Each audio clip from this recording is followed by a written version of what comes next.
Өмірде өзіне не қажет екенін білетіндер ғана жетістікке жетеді, ал таба алмаса оны өзі жасайды.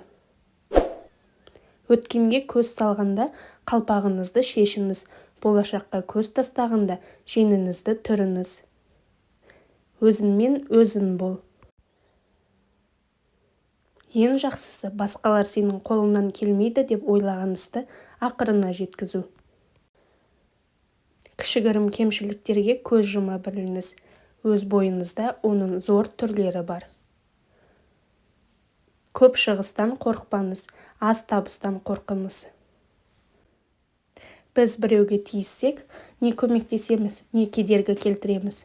Үшіншіге орын жоқ, не құлатамыз, не көтереміз. Уайым ертеңгі мәселені шешпейді, тек бүгінгі мазаны алады. Түзетуге келмейтін істі жуып-шаюдың да қажеті шамалы. Дүниесі көп адам бақытты емес, қолындағыға қанағат ете білген бақытты. Ешқашан біреудің өткен өміріне күліп кекетуші болма. Алда өзіңді не күтіп тұрғанын білмейсің. Сүйе білген жүрек кешіре де, күте де, сыйлай да біледі. Сырынды ешкімге алдыртпа. Екі ел аузына сыймаған сөз өзгенің 32 тісінің арасына тіптен сыйбайды. Тәрбие басы тіл.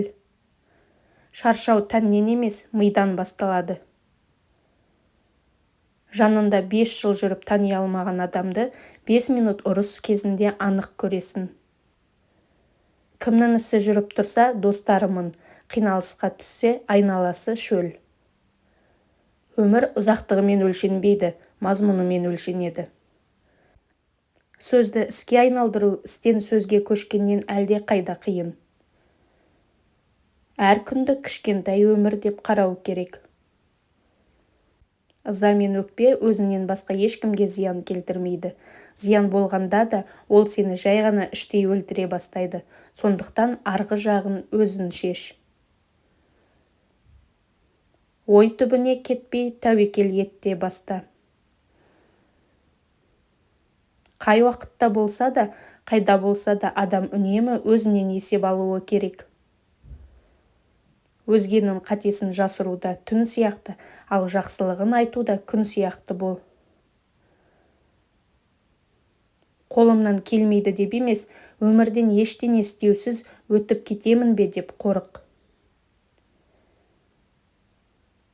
Ақымаққа берген ең жақсы жауабыңыз бұл үнсіздік.